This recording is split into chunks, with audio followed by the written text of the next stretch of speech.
de ahora. Entonces ahora son 6 reinos y tenemos el reino de las arqueobacterias, que son las bacterias más primitivas, el reino eubacteria, que son el resto de bacterias. Tenemos el reino protista, que incluye los protozoos, las algas, el reino fungi, que incluye los hongos, el reino plantae, que incluye a las plantas, y el reino animalia, que incluye tanto animales invertebrados como vertebrados. Entonces pueden buscar en internet esta información para ampliarla o pueden detener el video aquí y analizar un poquito más la imagen. Si continuamos con la guía, entonces aquí nos cuentan que Huss, al estudiar el ARN y otras moléculas, es decir, estudios mucho más detallados, pudo actualizar la clasificación que teníamos. Recordemos que la ciencia es dinámica, siempre está cambiando y por eso hay que estarse actualizando. Aquí se desprende entonces la actividad número 2, que es muy sencillita. Tenemos una serie de imágenes también y nos preguntan primero, ¿cómo crees que Aristóteles hubiese clasificado estos animales? Para saber qué hubiese hecho Aristóteles, entonces van a regresar a la historia de la taxonomía y van a mirar en qué se fijó Aristóteles. Él, por ejemplo, se fijó en la locomoción, entonces ustedes pueden usar ese criterio y clasificar a estos animales de acuerdo a la locomoción. La locomoción es la forma en cómo se desplazan los seres vivos. En la segunda pregunta nos dicen, ¿qué conocimientos científicos provocaron que Huss propusiera unos nuevos criterios de clasificación? Entonces volvemos aquí, como les dije, él se basó en el estudio del ARN y otras moléculas, entonces hizo estudios a nivel molecular.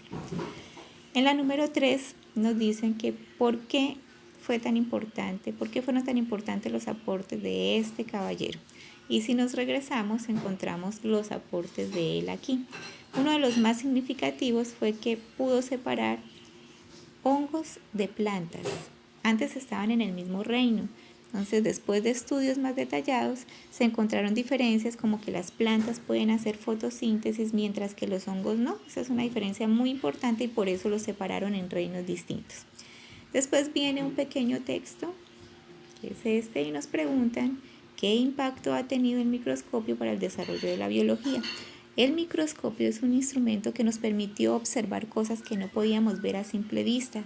Gracias a él pudimos estudiar las células, descubrirlas, mirar qué tenían por dentro, y eso permitió también establecer sistemas de clasificación distintos. Por ejemplo, diferenciar células procariotas de eucariotas, diferenciar a las bacterias de las arqueobacterias. Entonces la importancia del impacto va dirigido hacia ese ámbito.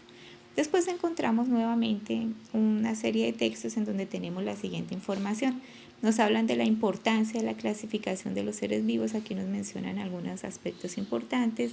Nos definen los caracteres que leímos al principio de la guía. Es decir, nos dicen que es el carácter ecológico, el molecular, el morfológico, fisiológico y citológico, que ustedes mismos van a leer con mucho cuidado. Ahí viene muy bien explicado. Luego nos hablan de los tipos de clasificación. Entonces hay una clasificación utilitaria que divide los animales de acuerdo a su uso.